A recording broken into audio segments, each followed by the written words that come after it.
Welcome back friends to another technical video on your Techhandy channel. Please do like, subscribe and hit bell icon to support our efforts. In this short video, we will fix the Kali Linux Initramfs boot error, which often occurred due to a corrupted file system.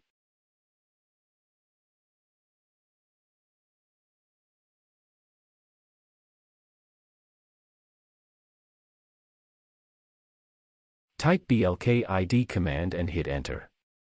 The block ID command allows you to display information about available block devices. For each listed block device, the block ID command displays available attributes such as its universally unique identifier, UUID, file system type, or volume label. Next, use fsck command followed by root disk directory name.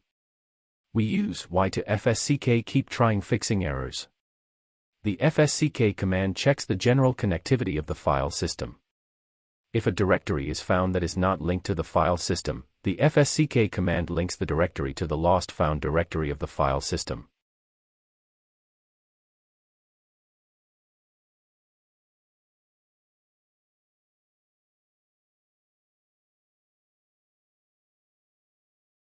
As you can see, fsck helped us fix multiple errors.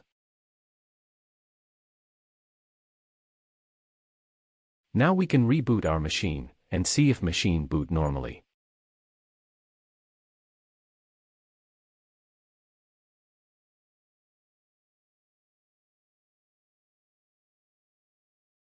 We are able to boot our Kali Linux successfully. Thanks for your time. I hope this video was informative. Please like and subscribe to support our channel.